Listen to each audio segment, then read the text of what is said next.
1993 Washington County Historical Society. The video that we're going to do today will be the history of the Barlow community.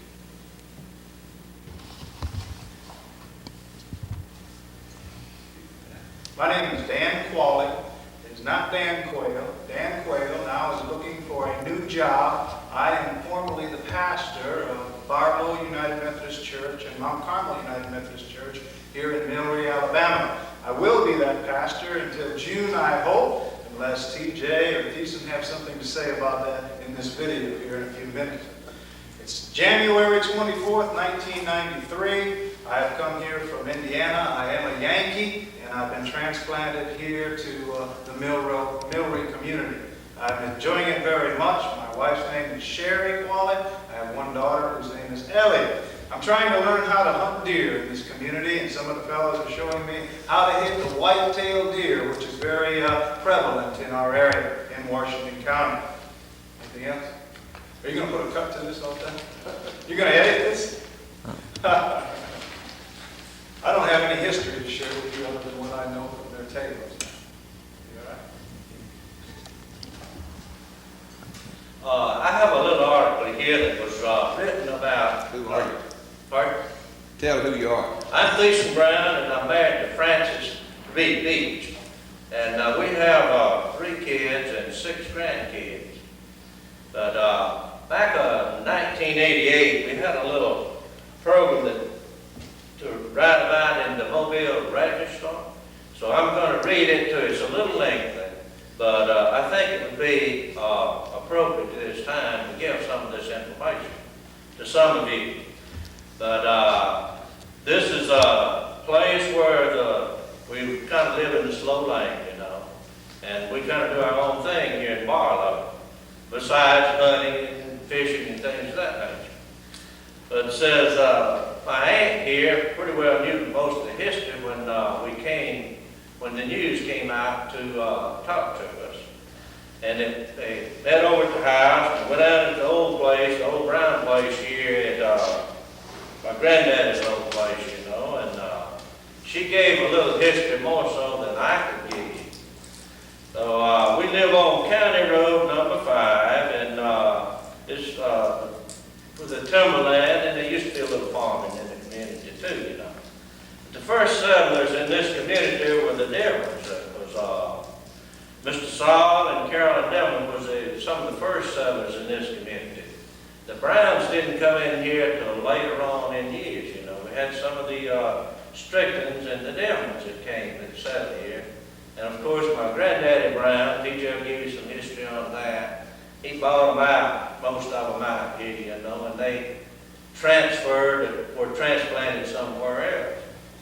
But Aunt Maddie's father, of course, was Ison Brown, you know, and he married Bertha Atchison. And she was originally, her family was originally from the county, you know. But my granddaddy came in here in about 88, you know, and met her in up at Cullenberg, at the first Browns. That's where they settled. And then the Atchisons lived up at the Wood place, now Johnny's Wood place.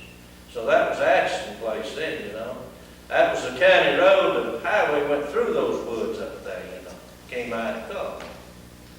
But Grandpa came from Georgia, and he learned how to work turpentine in this country. They didn't know how to do much over there except farm, but he learned turpentine business in this area, you know. So they moved back over to Georgia and stayed a while, had a couple of kids over there. But grandmother wasn't very happy in Georgia, so they moved back here and settled the old place, we call it, down on the creek here. But they had to haul the turpentine in the state line, you know. And of course, that was a part of our community activities. Then was farming and turpentine, you know. But change the anecdote just a little bit. When TJ and I were little old boys, they had a school down the road here. But my dad and TJ's dad were in business together way back in the early years, you know, and they were in turpentine business. But you used to have some people that come through to give you shots. And they'd gather a bunch of us kids up up to give shots, you know. And of course, if you'd ever known my daddy and TJ's daddy, you know, they were young and full of energy. So they got their shots first. And the rest of it was history because we cut out. It like to kill them, they said. So we ran. We got out of Dodge in a hurry, you know. And they were characters in their day, you know. And they was telling me another little anecdote one time about, they used to have bill bats. Mr. Jones had one right here, my granddad had one down the road there, and they'd always dipping cattle. You know, you had to dip those cattle back in the days, ticks, parasites, and all that stuff. Anyway, had a lot of black people working around here then. They had a good time fooling with them, but anyway, they had one that tied, you'd always talk about riding the cattle, so they tied his feet under that yearling, you know, and put the dogs after him. And Mary had to catch the cow and everything else, cut him loose. I killed that old big one. But they'd do anything for a little fun, you know. But something about our church now, it was established in the early 1900s. And Mr. Jones, I reckon James will get into that in a few minutes, you know. He donated the land here for the church and the cemetery, you know. This was his homestead here, where we are today. And the first church was established, and, you know, like I said, it was by Brother Hugh Barlow, established the church, you know, and he's buried here at Mount Carmel. And he was a preacher, Methodist preacher, you know. And here, a year or two ago, one of my nieces that lives in Baton Rouge ran into one of his kin, you know, that was asking her something about the community, you know. So he has some kin that's still in Louisiana, you know. So that was interesting to know. She wanted to come down one day, you know, with my niece to, you know, come to the community and tend to her grandfather's grave, you know. But I thought it would be interesting, you know, to know that something about that. Of course, the old church was torn down and moved off, and then this church here supposedly was the first brick church in Washington County, built in 1944. And we had the cornerstone laid back a few years ago, you know. But the best that we can figure out, this was the first brick church that was built in Washington County. And of course, we're right proud of our church and our community. We don't have any growing pains in the community. We have a few people coming back along, you know. But it usually stays just about the same, you know, about the same people. That we always had some of the same families, you know. Some of them retired and coming back. But that's about all I have to say right now. And I think sometime some of the rest will have something to say. Would you name your children? Francis and I have 3 kids, which Richard and Robert are twins, and then Pat. And Richard married Ellen Shell, Robert married Tootsie White, and Pat married Bill Dobson. And the boys live here in the community, in the timber business, and then Pat and Bill live in Montrose and then the building business. What kind of business are you in? I'm in the timber business. TJ and I have been in the timber business together for about 21 years, and I've been in it all my adult life, I guess, ever since I was discharged out of the Navy. I've been in some kind of the timber business. One thing kind of interesting, tell them about the high school football team you played on and the number of Browns on. Well, I believe when I was in the 9th or 10th grade, somewhere along there was 7 of us on the football team. There was 7 Browns on the football team. And if TJ, I believe, had done finished at that time, but let's see, we had 3 brothers, which was Kendrick that came back, he came back out of the Navy. Kendrick and Robert and Henry Vernon was on the team. And that guy, TJ's brother, got killed. and then Jake, and myself, and Morris Brown came back out of the neighborhood. There was 7 of us on the football team at one time. And every once in a while, we'd win a football game. What year was that? What year was that? It's That was in about 45 and 46, somewhere in the school year, 45 and 46. Who was your mother? My mother was Hattie Strickland. She was the old Strickland homestead is just east of here, mile. And her daddy was named Jim Strickland. You own part Pardon? of it. And you own part of it. Yeah, and I'm lucky enough to own part of my granddaddy's old places, my granddaddy Brown and my granddaddy Strickland. I own part of the old homesteads. And we lived where I was raised, and I believe that was a Atchison homestead where I lived. Ms. Brown, would you mind going up and let us get you on there too and tell us something? You're also in the Masonic Lodge and the Shrine.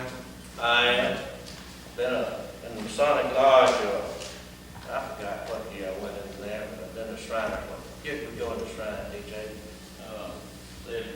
71. We've been active in the Shrine since 1971, and still active, take a part in it. Tell us something about I'm Frances Beach Brown. Lisa and I have been married 42 years, December the 24th. We got married in 1950. And he's already told you that we have 3 children. And the 6 grandchildren. We have 4 granddaughters and 2 grandsons. Are you from here? No, I was raised in the Yarborough area. My grandparents were affiliated with this church. My granddaddy Atchison and his wife Mary. They ran a small dairy. I was raised next door to them. And I can tell you that that was hard work. Like everything in those days was hard work. And, I can remember in this church, they used to have an old pump organ. And my mom has had a piano since she was a teenage girl. And Thiesen's dad used to come over in his turpentine truck, and they would bring her piano up to this church, and she would play, especially during revival time. And that was always a wonderful time here because we'd get to visit all day long in the summertime, and we'd go swimming. We'd go swimming in the afternoon down at Taylor's Creek Bridge, and just a wonderful time. And we've all grown up knowing each other and being close to each other. Who was your mother? Grace Atchison Beach. She was the daughter of Frank and Mary Atchison. And I have 2 brothers, Ballow Beach and Edward Beach. My mother is deceased, but my father's still living. He's 85 years old. Any other questions? Our wedding and all, but I know Jean Shell was here. And we got married in this church. Yeah, Gene, we married. What was the date? December 24th, 1950.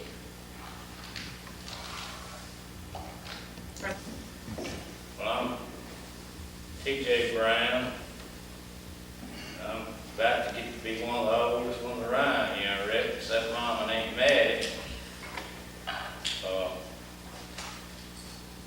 Times has changed a lot since we were boys around here. We had a school year, went to the 5th grade. And I think he stayed here to probably about 39, somewhere along in there, to consolidate and send him about the mirror. Back then, we walked to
went back and done some research on my granddaddy and all his family. But most of the people in this community originally came here from Georgia. I guess my granddaddy was the first one that settled in this community, but then the Waddell's, the Bishops, and James' granddaddy, and several people come out here from Georgia because there was some land in this area back in them days you could homestead. And when you homestead, you had to live on it, had to build a house and live on it for 5 years, what they call proving it out. About what year was that? What time period? Well, my granddaddy came from Georgia out here in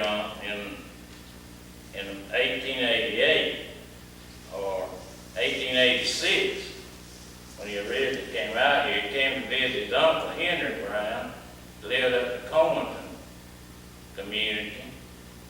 When he got out here, he liked it, so he just stayed. I think he must have met Grandma, but he stayed out here. And we think they probably met at Mount Palmer Church at Coleman, because she was staying there with her uncle and her grandfather. Her grandfather was Henry Cade. Her uncle was Bruce Cade. But her and my granddaddy married July 22nd, 1888. And her father was J.H. Atchison. And they, what they used to tell you, they went back to Georgia. And, well, Grandpa and Uncle John, Thiessen's daddy, went to Georgia on a visit, and they talked him into staying out there while he was there. Well, he was afraid Grandma wouldn't go with him out there, so he sent his daddy out here to get her. So she went back, and they stayed there 3 or 4 years. They came back here in 1899. He homesteaded 160 acres down here on Taylor's Creek. They lived down there for 5 years. He sold the timber on that 160 acres and bought 80 acres here at the old home place from George Dent. And they moved up here in Barlow then. That was about 1.5 miles down in the woods on Taylor's Creek. And later he bought 80 more acres up here at the old home place. And in the early 30s, he sold the timber again on that place down on the creek and bought 600 acres from Eddie Williams. It was a saw timber place. So when he died in 1936, he owned around 900 acres in this community. And like I reported at our reunion, all this 900 acres is still in the Brown family. They haven't turned none of the loose. But my granddaddy farmed and worked there at the time. He had a grist mill and a cane mill. And I can really remember the cane mill. They stopped making syrup about last October. Sometime it'd go to Christmas. But everybody in this area come to his place to make syrup. Back then, people made 100 or 200 gallons a piece, but they had to use a lot of syrup. They couldn't buy all that sugar. But he also served one term as a county commissioner back in the early 30s. They had 13 children, and I got them listed. If you want me to put that on, I'll do it. Okay, the first one was John Ison Brown, and he married Eddie Strickland. Their children are J.I., Sally, Thelma, Margie, Thiessen, Jake, Lamar, and T. My daddy was Thomas James Brown. He married Collier Carpenter. Their children are T.J., Bertha, W.I., Napoleon, Doris, and Raymond. And Henry Grady Brown married Annie Moss.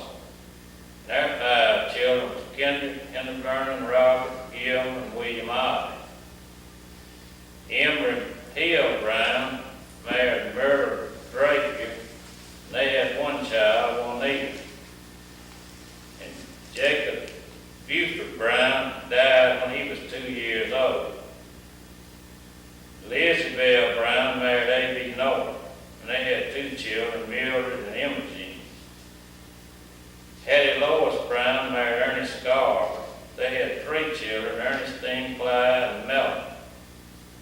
Maddie Velma Brown married the Boyd Scarf, and they had 3 children, Willard, James, Isaac, and Benedict. Carrie Pearl Brown married Elmer Baxter.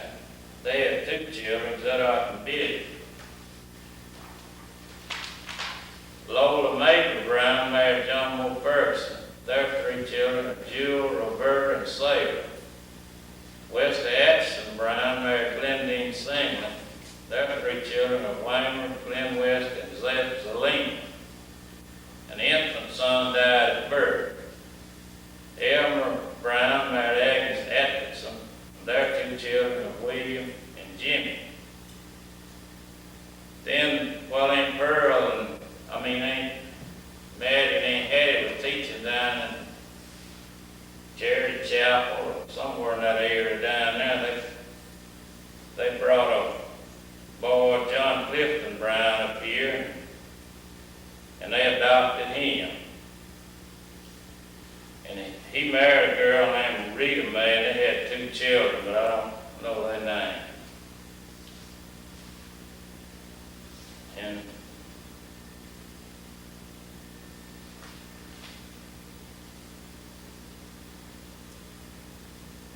I guess that's about all I need to tell. I got some more that goes down into another generation, so that's about long enough. If there's anything else you want to ask, maybe I can tell you, and might not.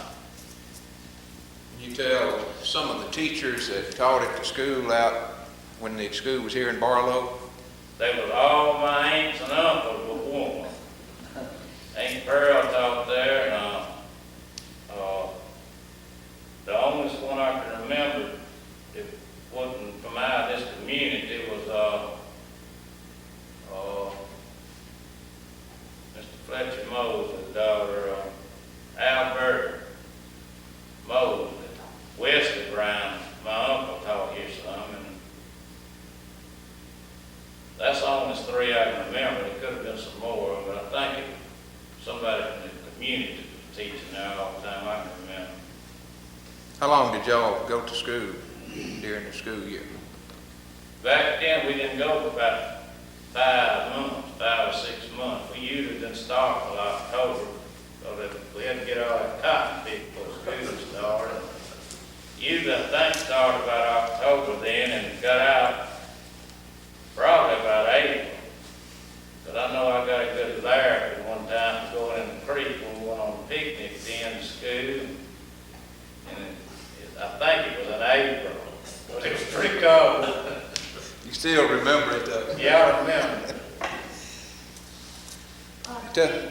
Excuse me, TJ, tell us how many members of the family are ministers. I think that would be interesting because I know there are several members of the family that are, all I believe are Methodist ministers, aren't they? Yeah, well, one of Granddaddy's son, Emery Brown, was Methodist minister. In fact, he retired from ministering. Well, he lived till I think he was almost 95. He killed in a wreck. But I believe we got, there's 2 Uncle John's, and Zadok, and Isa. Is that all? 4. I guess it's 4 9s. It's Methodist minister. TJ, you trying to be married, God is good. I don't know where it's told them. No, you need to tell. Well, I married Dolly Gilly from down at Shell Land, and her branches don't like to admit that they from Shell Land. You do, so that's all that But, we got 2 children, Teresa and Greg, and Greg lives in Sayre Land. He's got 2 children, Christy and Kelly. My daughter Teresa lives in Pensacola, and she's not married at the present time. You telling me you're on the school board? No, they probably don't want to know that was the case. Tell us about the school board. Yeah, I was elected to the school board in 1970, and I served until 1988, at which time B got quit. Who were the superintendents you served under? Superintendent, the first one was John S. Wood, and the second one was Tick Scott. Dick Scroggins and Vivian Denham. I believe that was all three. But I worked with a lot of different board members. So they got a new one about every 6 years or 2. What were some of the major problems you faced on the school board? Well, the first major problem we faced was integration. It had just started when I went on the board, and we had some pretty good issues on it, but we got them all straightened out. Had a few boycotts and stuff like that, but we got it all going. And as usual, money was usually the biggest problem in schools. I guess it's always been that way, it probably always will, because the legislature funds, if you overspend, well, you just do without. Any other questions? Okay, you are in the Masonic Lodge and the Shriners too, aren't you? Yeah, I've been a Mason since 1961, and I've been a Shriner since 71. I can remember the first time that I ever saw Mr. Theodore Pearson. I was in the first grade going to elementary school at Yarborough. I was standing up working an arithmetic problem on the board. He asked the teacher my name. Until that day to this, he has never forgot who I was. Which one is that? You husband? No, it was me. Huh? Mr. Pearson. Mr. Peters, oh. You got quite a memory. I'm James Clark, and I've lived here in Barlow all of my life. And, my grandfather came from Georgia after Brown did. I think they came from about the same area in Georgia. And he was a Methodist preacher, which is H.B. Jones, and he came here around 1900 to 1903. When he came from Georgia, he didn't settle here in Barlow to start with. He lived out west of Murray, out around what they call the old Tucker's place. And when he came from Georgia, his first wife had died in Georgia, and he had 5 kids. And him and his mother and the 5 kids came from Georgia over here. And he met his wife, which was Maggie McElroy, out where he lived, out west of Beard, and then he moved down here to Barlow. He moved here to Barlow, he homesteaded the land here in Barlow that he had. And, he lived here in Barlow all of his life. Like I said, he was a Methodist preacher, and he preached in some of the churches. I think he preached at Gilbertown, he preached up around Wamakill, and I believe Mr. Pearson said he preached down in Pine Grove one time. But when he came here, like I said, he had 5 kids, 5 children, and by his first wife, and their name was Jim and Etta and Clemens, Bessie, and Nathan Jones. And whenever he married, after he got here, I believe he married my grandmother in 1905. He had 5 children by her, and they were Esther, Nellie, Letty, and had 2 that died whenever they were infants, which one of them was John Nathaniel, and the other one they never did name. He died at birth. And he lived right down the road here, about 200 yards. And when he came here, or after he came here, there was an old school. A lot of people said they didn't remember where the old school building was, but it was right down here now where James Donnelly and Jack is living. And they, a few years later, they moved the school or built another school up around where Melanie and Leslie Stokely live now. And they used the old schoolhouse for a church. This was where their first church was at, was the old schoolhouse. And, this is where they had church until a few years later, they wanted to build another church, so he gave the land for the church where it is here now, and a few years after he gave the land for the church, he also gave the land for the cemetery. But the first church that they built here was a wooden church right out in front of this one here. And maximum, we built this church here, I believe it was built in 1944. But the old church, I remember the old church, I don't remember a whole lot about it, but I remember going to church there and remember what the church looked like. And also back when this church here was built, Brother Pickard was the pastor here, and I know we were just small boys, but everybody worked to build the church. And what I remember about it, we used to have to tow the bricks. We would carry the bricks. I believe they were shipped in here by rail, and we got them off the train cars on trucks and brought them out here, and we had to carry the bricks to give to the brick masons to whenever they were laying the brick around the church.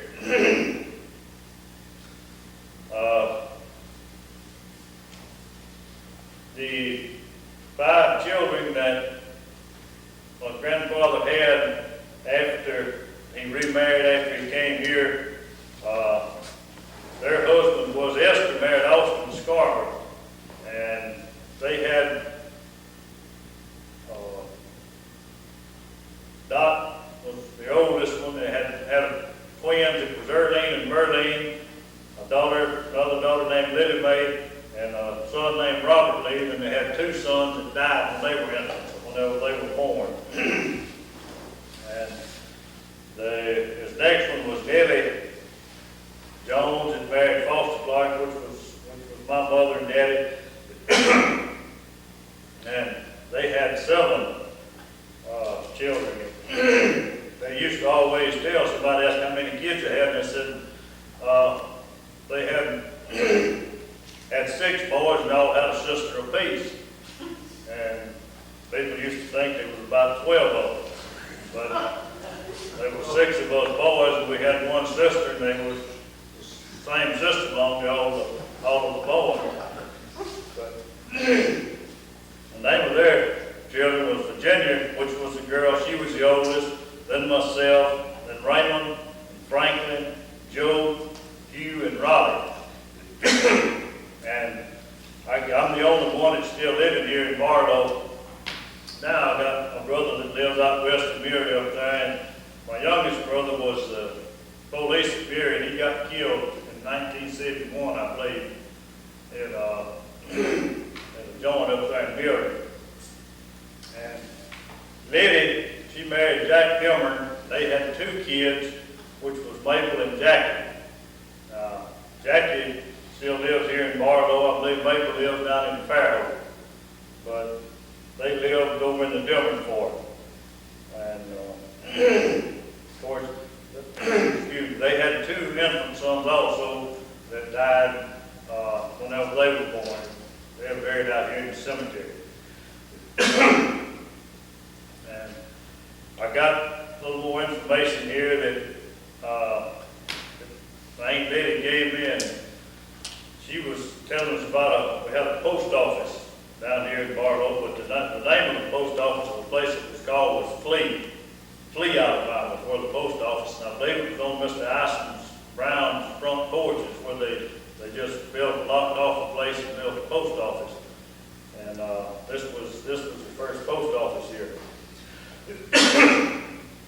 And I believe they picked the mail up over here at Loper in a buggy and horse and brought it to the post office here till a few years later. Then they ran a mail route and started here and came around through Copeland. I guess about the same way they still go now. And I believe she said that Mr. Fletcher Mosley was the mail carrier then, and he started bringing mail in a horse and buggy. And later on got a cart that they brought the mail around in. And my granddaddy died, his wife Maggie died in 1942, and Granddaddy died in, 10 years later in 1952.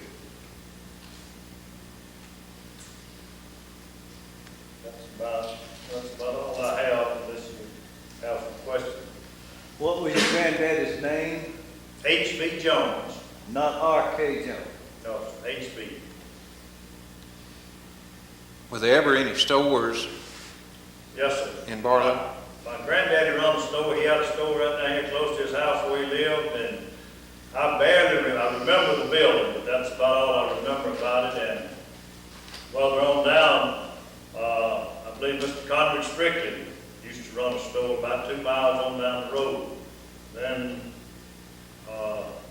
after, I remember this old store, but then they built another store. I believe his daughter, or Miss Maudie, I believe ran the store for a while, and Christine, his daughter, ran the store for a while. You know when it Tom had a closed? store too. Did, said Mr. Tom Brown had a store. I don't remember it. He and around 2 or 3 years. Yes, sir. My mother taught school, and my Aunt Lily taught school. They taught school in Washington County, and I imagine most of the years under Mr. Pearson. I believe it was about 32 years since she taught. You taught school. I taught school 1 year. What do you do now for a living? I'm working in the paper mill, James River Corporation, mill rider in the paper mill. I worked shift work for a long time, and I got off shift work and got on straight days. They called me yesterday afternoon about 3 o'clock. I worked all night last night.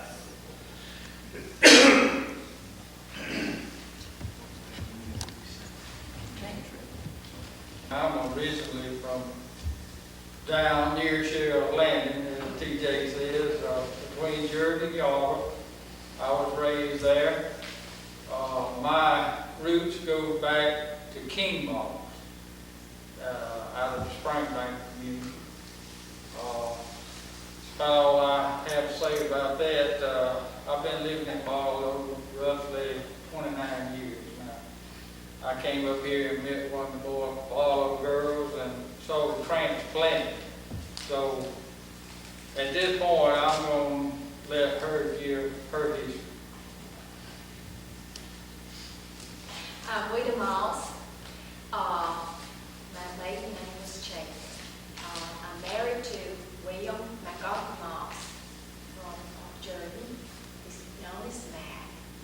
We have 3 children. William MacArthur Moss Jr., which is called Mickey. Angela Tina Moss, she's married to Marty Lassiter. Stephanie Allen Moss, she's married to Brigham Swan. And Mickey, I did not say that he is married to a girl from Rio. Her name was, last name was Black, Janet Black. And we have 1 grandson, Jacob Timothy Moss. He is 15 months years old right now.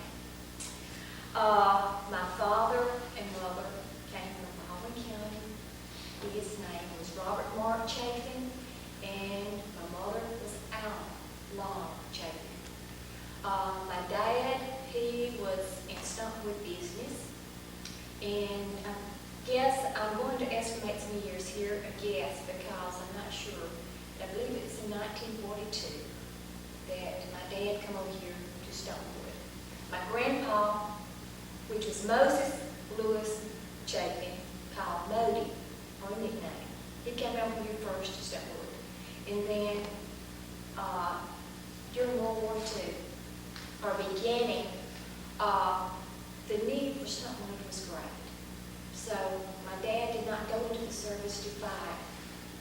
The government needed him to do the Stuntwood business. So therefore, they come on over to Washington County. And the house that my dad lives in right now was built in 1945. And it was built in November of 1945. And I was born in that house, December the 21st of 1945. I have been in Barlow all my life. Mac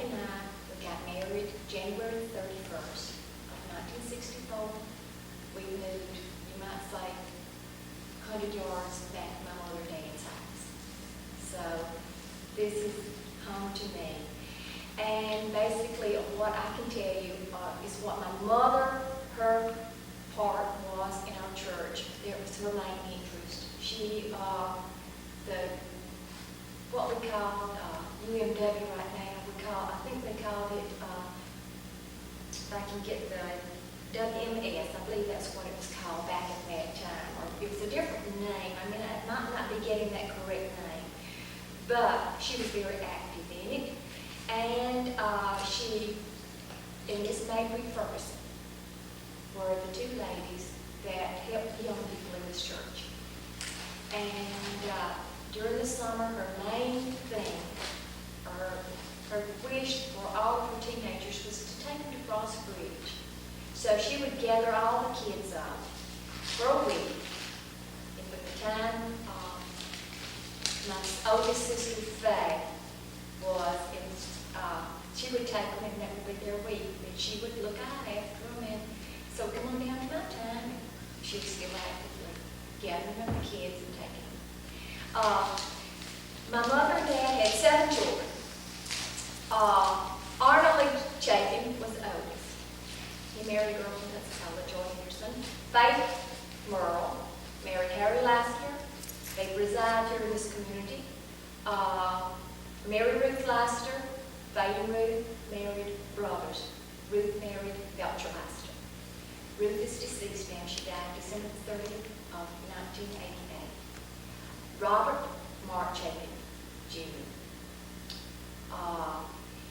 He married several times. Thomas Ephraim Chapin married several times. Judy Ann married David C. Dye. She also resides here in this community. And of course, that gets to me, the son, William. I would like to also tell you that my dad, in the 7 children, he loved music. And he had all 4 of us girls to take piano lessons.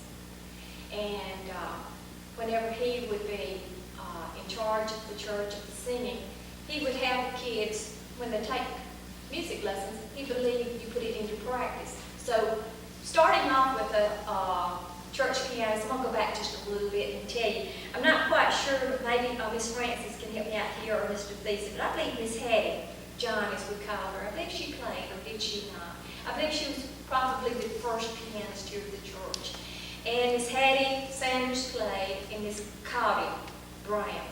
And I believe I've gotten, if there's any I've left out, I'm sorry. Maybe y'all can correct me this time. That brought us to Dorothy Lee Scarver, Miss Esther Scarver's daughter. Miss Dorothy Lee, she would play, and Dad would leave, and they had to keep on playing. He wouldn't stop for her. So, starting with that come down to Faye. Faye Merle was our pianist from that time. Same thing went on there. He sung, they had to keep up. And after Faye, Melanie Stokely. From Melanie Stokely, Judy, my sister. And then from Judy Dice, or Judy Chapin at the time, Sharon Strickland. Now Sharon was a daughter of Miss Molly and Mr. Connor Strickland. And from Sharon, it come down to me. And I don't know where time has went, but it seemed like Melanie and I shared it. It's back and forth deal with Melanie and I for pianist of the church. And I guess that's about all that I can tell you about the Chapins and the history of us, that we still, 3 of the Chapin girls still reside in Barlow. And my dad is 81, he's still living. My mother died August the 26th of 1976. Any questions?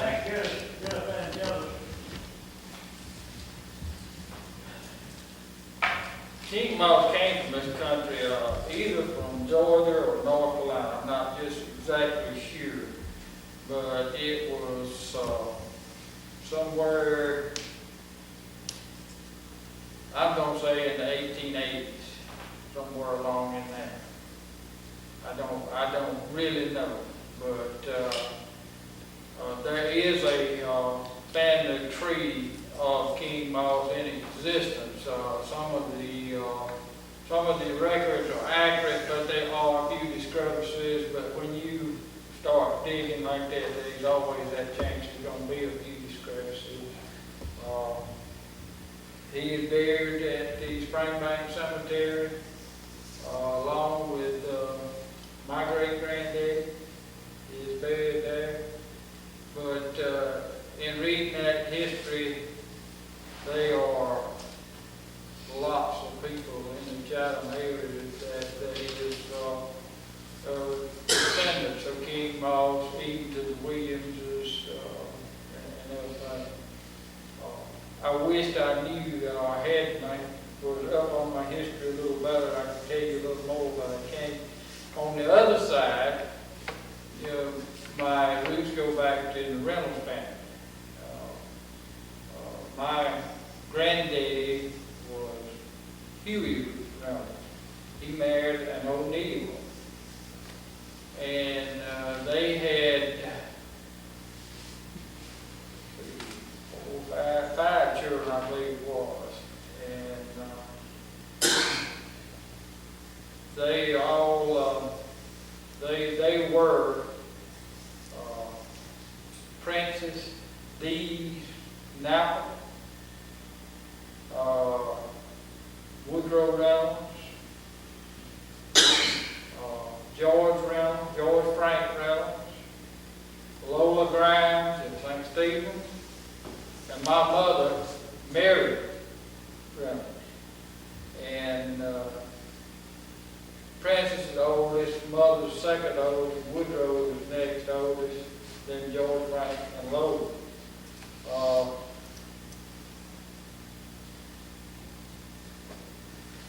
My great-great-granddaddy died at a young age, and all on from that back on his history, it just blotted out as far as I know. But they was my great grandmother Reynolds remarried, and she married a Gilly. And that's where Lee Gilly came from, Eb Gilly came from, was from that side. But that's about all I know. If anytime any of you wants to be interested in, my mother's mind is still pretty active. She can really give you a good history along. If any of you ever have an opportunity and would like to go, she don't get out much, but she can talk. What kind of work do you do, man? I'm employed by International Paper Company, been employed with them for 32 years. Will be 32 years in June. I finished Barton County High School May 10th, 1961. I'm sorry, May 21st, 1961. I went to work for IP the 10th day of June of 1961. I've been with them ever since. What type? We got a phone. Thanks. And in answer to your question, the Francis Leroy Moss came sometime in the early 1800s. Your ancestor was about 1830, and he married my older half sister of my grandmother. That's how we somehow or other. Even though I'm not blood related, I don't know of anybody in Barlow. I'm around about related to folks in Barlow, and I've been coming to Barlow since I was a child. My husband's mother was a loper. His sister, his aunt, Minnie Strickland, lived in Barlow, and we visited her many, many times.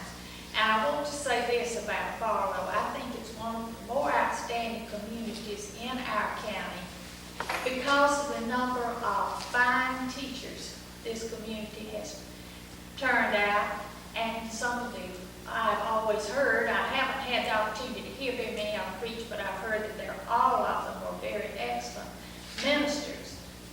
And this has been a very, to my knowledge, a very, very close community. And they have always made welcome other people coming in.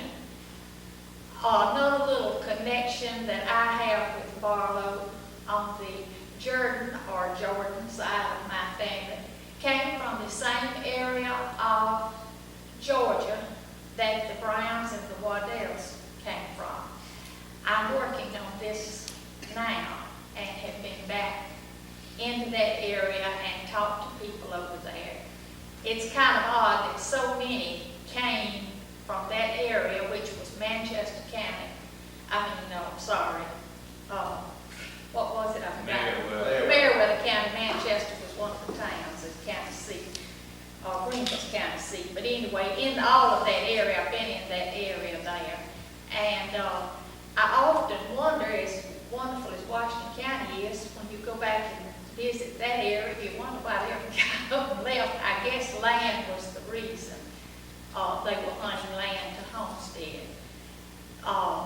But one of the things that I wonder how many of you remember, you people that lived in Barlow, was when Aunt Minnie Strickland learned to drive.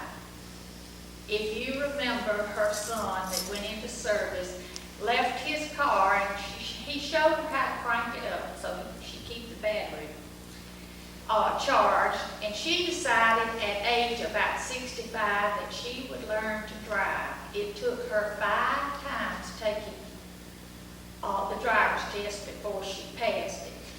She in later years moved away from here and lived in Mobile, but in those years of her learning to drive, she got where she'd drive to Chatham. She would come to my house and visit. She even got to the point she could drive to Mobile by herself, which we all thought was quite an accomplishment for somebody at that age at that time, when she started out really with no knowledge whatsoever and very little help other than the neighbors helping her and watching out after her. Another memory that I particularly have of Barlow from personal experience is going swimming in Taylor's Creek. We came up and visited people in the community when I was a teenager, and I can remember going swimming in Taylor's Creek. And I think it has been, to me, a joy to know the Barlow people from, it seems from Mildred, Barlow, Jordan, and Yarbo, and Chatham. There was always at different times growing up, each group of teenagers that came along had connections. It may be that way in other parts of the county, but in this particular section of the county, it seems to me that there's always in the communities along the railroad. I don't know how many of you have ever walked it from here to Chatham, but I've walked from Chatham to here. We all have had, each group has had friends, and there's been a closeness in all these communities, and I think it's just been a wonderful thing. We appreciate you people coming out and giving us your stories. I think it adds so much to our history of the county to have you on tape telling about your community. Thank you. Where was the Taylor Creek swim hole located? As best I remember, it was off to the north of the bridge. Just below the bridge down here. It's changed quite a bit. The looks of the area and all has changed. It's not as obvious that it was a swimming place as it was when we used to go swimming there. I'm Theodore Boyd in Wilson, and I live in Leroy. And the one connection I have with the Browns and the Jones here, my ancestors came from Georgia also, Wake County, but nearly 100 years earlier, around 1860. But my first trip to Barlow was out in the cotton factory. People here in Barlow have always and still are good workers. And I was running for representative of Washington County, and I found the folks I wanted to have vote on. I was working in the field. And that was in 1930. And I guess that was before most of you were born. Oh, it's just over. It seems like a long time ago. I've always said Barlow was one of the few communities in the county that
absolutely outgoing, friendly, and just marvelous. Now, they might be a wee bit thrifty,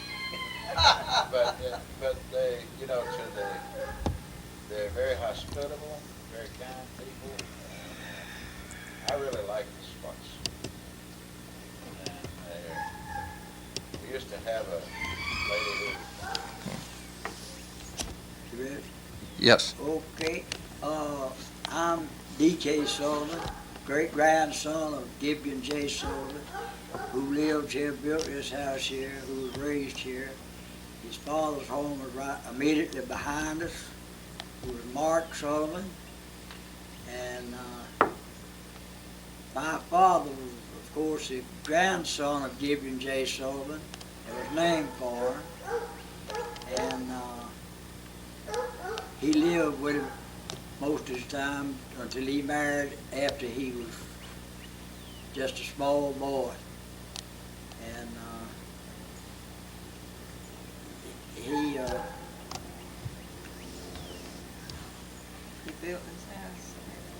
yes, my great-grandfather, of course, built this house just after the Civil War. I believe, what was 74? Is this house built in 1774? 1870. 18. You're right about that. Okay. And that's about all I know about the house. All the timber came off this land? I couldn't say about that. I believe it did. He owned a good bit of land around it. So I'm really sure that the timber all came off of his property, right around this house here. What was his occupation? Logger and a farmer.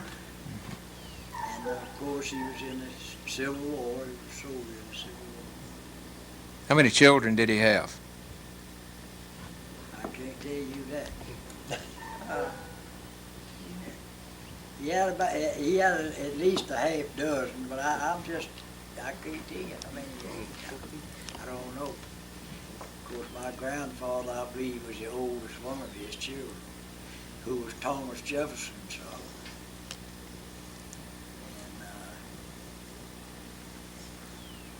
And how old are you?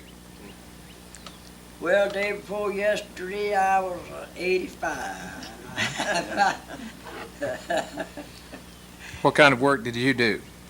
Well, I worked with the highway. I did a lot of kind of work, but most of my work was with the State Highway Department. I probably worked with them around 50 years with the State Highway Department. But, I reckon at least 90% of the work I did was with the State Highway Department in Alabama. Did you come over here much when you were young? Do you remember much about the place when you were young? Well, yeah, I sure I came here. Oh,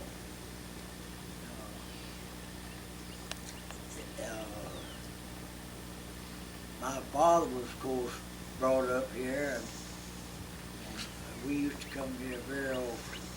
I had his youngest son, I believe it was still right across the branch there. He married my mother's sister. And that, of course, tied us together real close. And I spent a lot of time right here at this house in Oakland. Is this place called Wagerville too?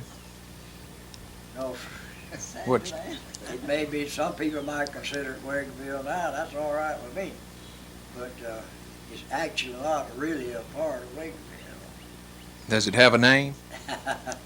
They used to call it Sandyland.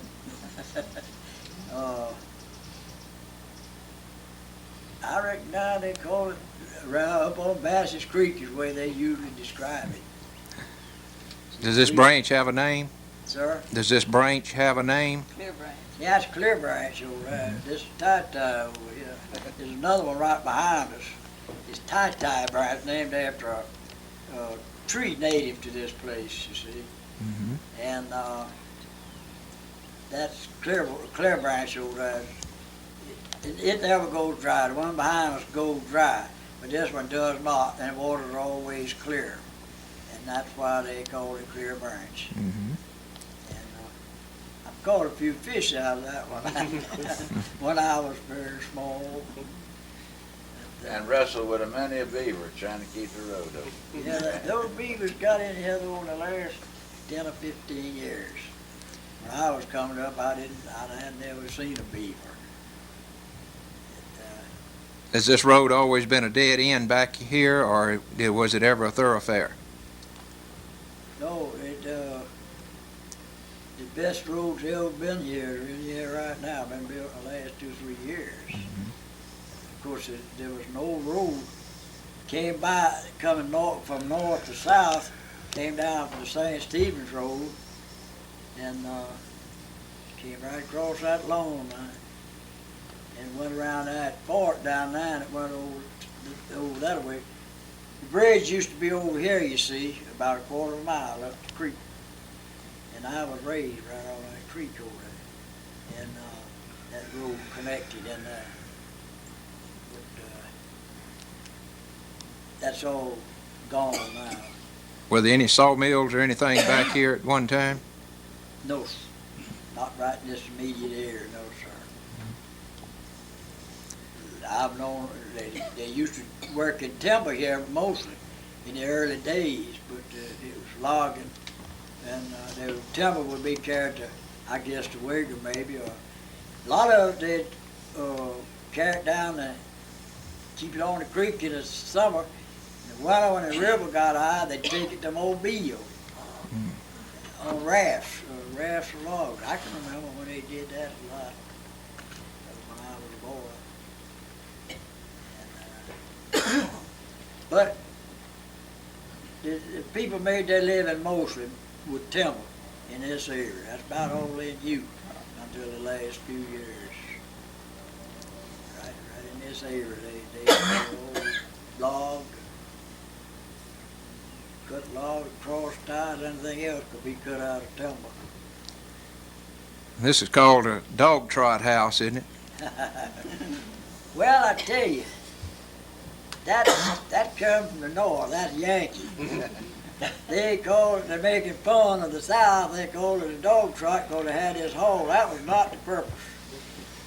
But the purpose of this hallway is always a current of air going through it. It cools the house, and you could always sit in here and you'd be cool. That's the Yankees making fun of us, folks, when they called it dog trot. That's strictly Yankee, that dog trot. Could you introduce your wife to us, please? This is my wife, Josephine, and she was his daughter of Solomon Wheat, and she's the best wife I know of. She's not for sale or trade. Mom, didn't you live here? Didn't your family live here for several years? Her family lives here at one time for several months. Tell us something about your people, please. Well, I am one of 9 children. My father was Solomon Wheat, as he said. My mother was Ethel Sims from Selma. She was a school teacher. She came to this area as a school teacher. And we lived at Corderview. And then we moved to Jackson because the educational facilities were better there. And that's where we went to, most of us went to school there. And then we moved back. I graduated from Leroy High School. And I have one sister my oldest sister lives in Marion. And I have another sister that's in a nursing home in Jacksonville, Florida. One sister lives in Wagerville. And my 2 brothers are dead. All my sisters are living. I have 2 sisters in Georgia. And I graduated. Mr. Pearson was my principal when I graduated. Smartest girl I ever taught. That's a good compliment. Mr. Blackwell, her mother's brother was a famous bridge player too. I've forgotten his name. J. Hal Sam. B. Hal. You're right. B. Can you introduce your sons to us? My son is David Sims Sullivan. And both of them graduated at Auburn, and Don went into the services in the Navy, and David is with an engineer with Alabama Power Company, and I'll let them tell you about their lives. Okay, Don? I served 21 years in the Navy. I served a good bit of it in the submarine force. I got too old and ugly for submarines. I got involved in law enforcement and in the education process.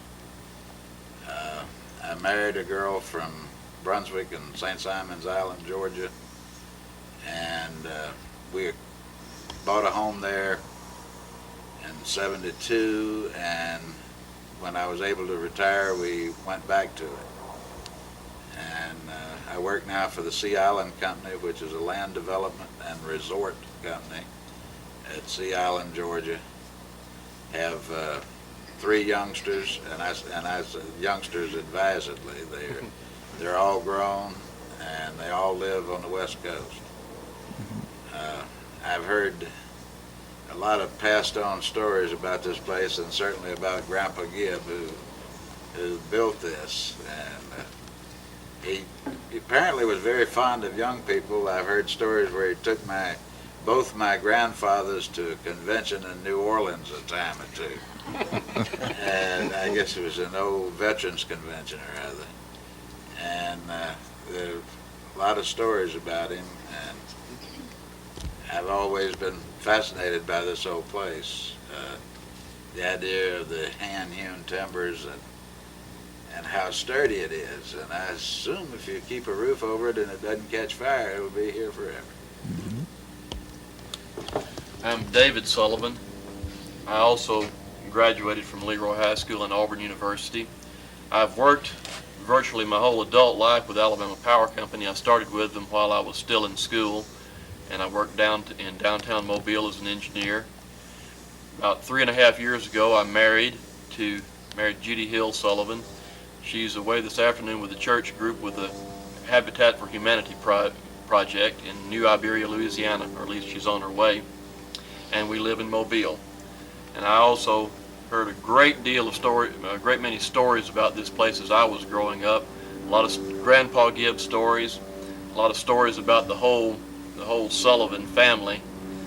And I also am fascinated by the improvised architecture of the building and its suitability for the time and place, its use of native materials, and the way that, as Don said, it's held up all these years and with just a minimum of care will continue to hold up.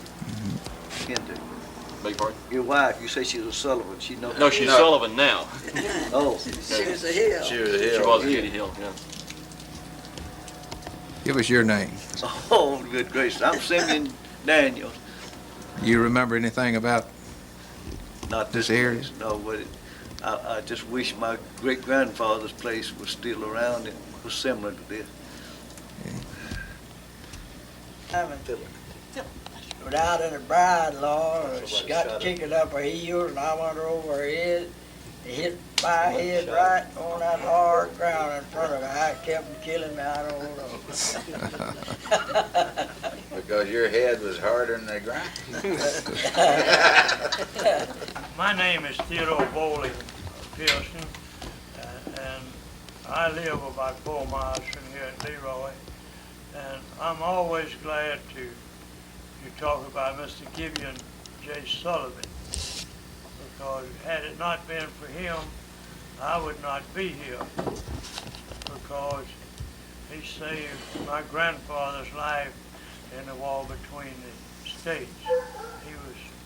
My grandfather was only a boy, 17 years old, and they were in prison together. And my mother always said that Mr. Sullivan saved her father's life. He is buried close by here at Clearwater Cemetery, and these words are on his grave. He was a Confederate soldier, a Mason, and a man in every sense of the word, which is quite a fine epitaph, I think, him or anybody else. He served in the Confederate Army in Company A of the 32nd Alabama, and he survived the war.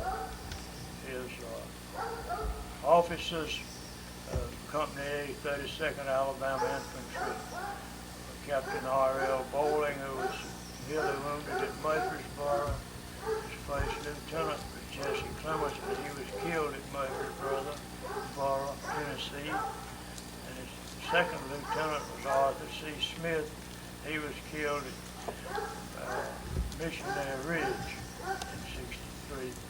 So the company lost all of its officers the first year that the war. He served under these flags, 5 flags of the Confederacy, the first, second, and third national flag. One of the national flags flew over the Capitol in Montgomery during Jefferson Davis' presidency. And the middle one here is a Bonnie Blue flag, and this is the battle flag, which was developed because the other flags, except the Bonnie Blue, was similar to the United States flag.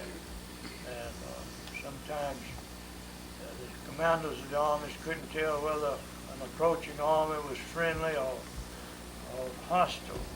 And so this is the Confederate battle flag. It wasn't the one that was over the Capitol in Montgomery during '61 and '65. But I might mention there's been a good bit of controversy about the Confederate flag recently, and this flag is incorporated in the flag of Georgia. And the governor of Georgia has been trying to get it taken out, but I think he's given up the ghost on that, and I think the people of Georgia have held on to their flag. I might mention that this similar set of Confederate flags was on my desk in my office in Chatham at the courthouse for about 20 years.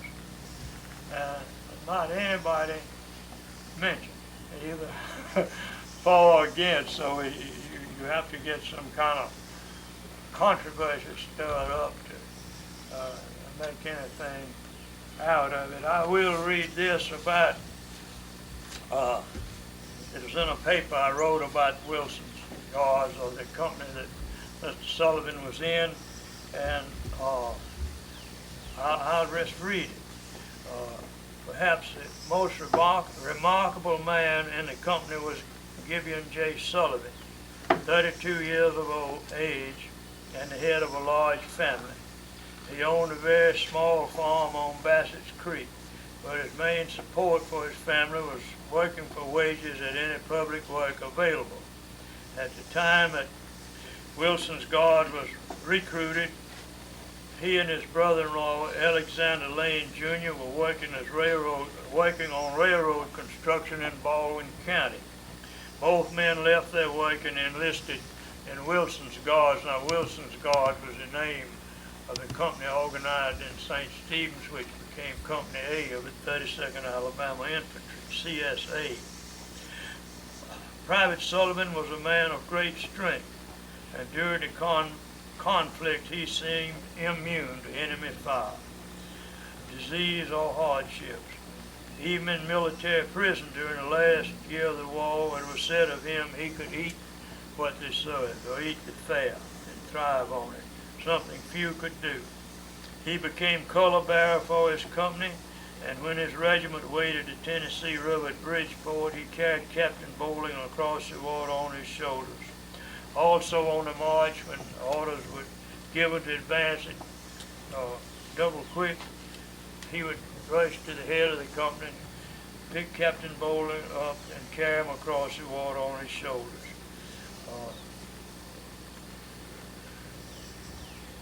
In January and February of '63, he was on detached duty as a sapper and miner by order of General Hardee.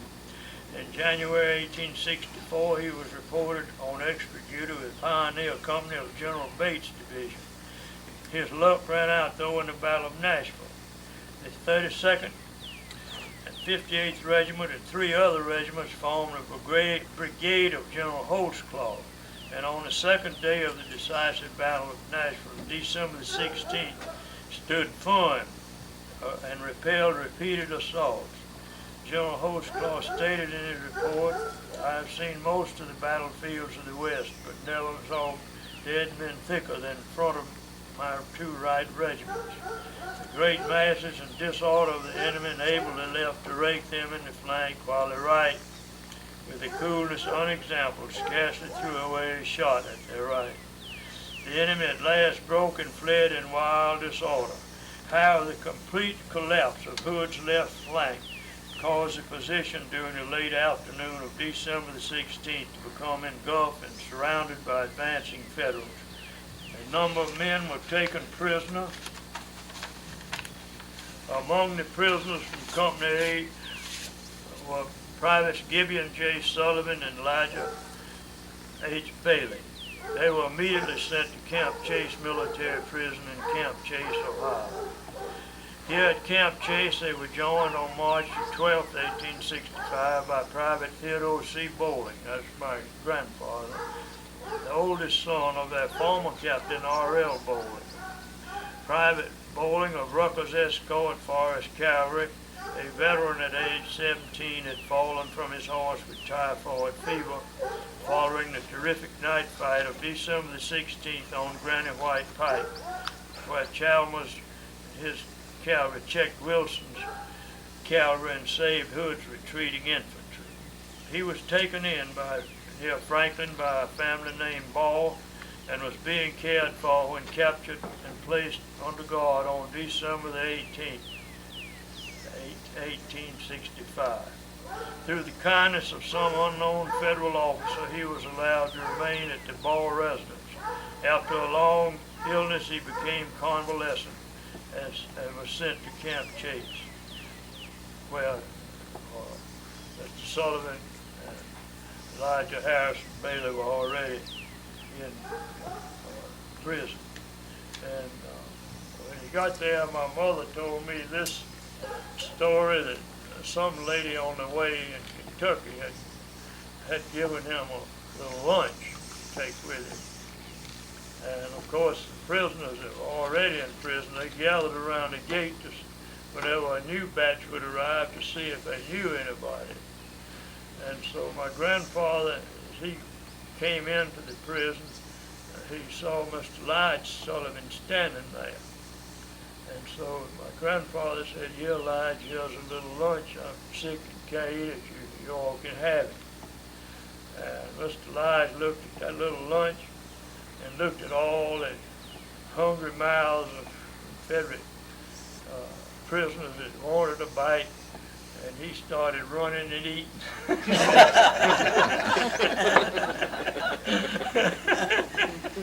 And by the time they caught up with him, he'd gobbled it every bit. I'm pretty sure he was called a few names. The men of Company A reported only one act of kindness while they were there. In the late spring of 1865, the prisoners, hungry for something green, were at the extreme edge of the compound reaching for grass. And one of the guards, federal guard, took his foot and pushed some grass over where a short-armed Confederate could reach it. And that was the only act of kindness he saw while he was in prison. And they were released on June of '65 and had to walk home. This gives some information about those 3 men. One, Elijah Bailey, Private Company A, 32nd Regiment, Alabama Infantry. Place of residence, Washington County, Alabama. Complexion dark, hair dark, eyes blue, height 6 feet, age 27 years. And G.J. Sullivan, Private Company A, 32nd Regiment, Alabama Infantry. Place of residence, Washington County. Complexion dark, hair dark, eyes blue, height 6 feet 2 3/4 inches, age 35 years. Theodore C. Bowling, Private Company F, 7th Regiment Alabama Cavalry, place of residence Washington County, complexion fair, hair light, eyes dark, age 17, height 5 feet 9.5 inches. That's some of the items about Mr. Gideon J. Sullivan. Private Elijah Bailey and Captain Bowling and Mr. Bailey won the roasting or eating contest, and then to show he could still eat some more, he grabbed a blade of fodder, and they did. His father told me that story. And he was very truthful. But you mentioned two of the soldiers in Company A was Buck Pruitt and Mr. Dick Dolman. And near the end of the war, Buck Pruitt was made a corporal and gave Dick Dolman an order that Dolman didn't like. And he told him, all right, Buck, says, it's wartime, and you gave me an order and I'm going to have to do it. But said, as soon as peacetime comes, I'm going to tend to you about it. And so sure enough, sometime a few months after the war, Buck Pruitt ran into Dick Dolman. He said, all right, Dick, said, you told me you was going to tend to me in peacetime. And he said, now I'm ready for you. Oh, Buck, that was wartime.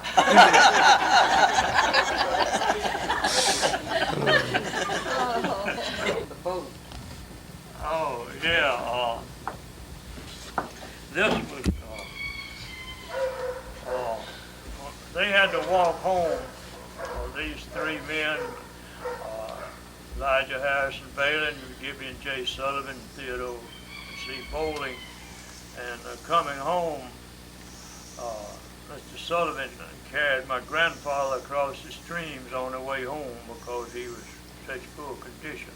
That's one thing that saved his life. And they walked and caught a ride on a steamboat. And they were so ragged and poorly dressed and everything until on this river packet they were ashamed to mix with the other passengers. And at noontime, some of them in the galley or the kitchen gave them something to eat, and they sat down around it on the deck, around this food, and the captain of the packet saw them and inquired who they were, and finding out that they were Confederate soldiers returning home, he strode across the deck and with some ugly words, he kicked the food overboard. And they thought maybe he was going to kick them overboard next. But instead of that, he carried them to his own table and treated them as honored guests. That was the feeling they had for some of the people in the South had for the Confederate soldiers. Bill Langford. I live here in Waverville. Are you kin to the Sullivans or related in any way? I think that's the only ones I'm not kin to. My people are from Hawthorne. My mother was a Middleton. So I'm from Washington County distantly. I'm Fran Langford, just a friend. Okay. And who are you? My daughter. I think you know me. How old are you? 11. Where are you from? I'm from Near Miller in the Providence community. Okay, and you're the secretary of the Washington County Historical Society. Okay.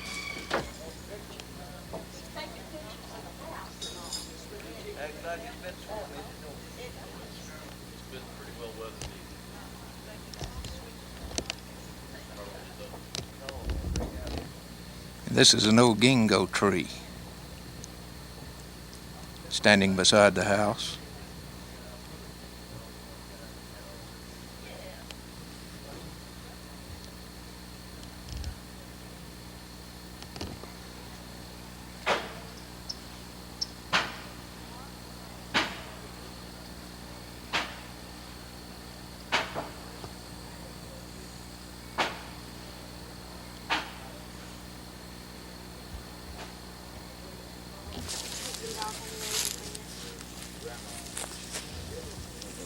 Mine is a sort of a 60. And this is Mark Sullivan, 7.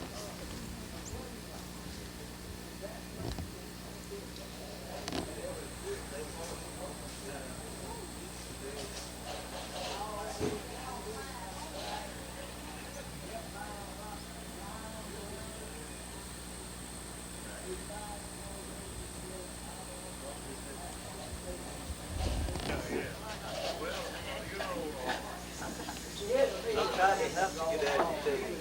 Sometimes they won't leave you alone. Well, that's true.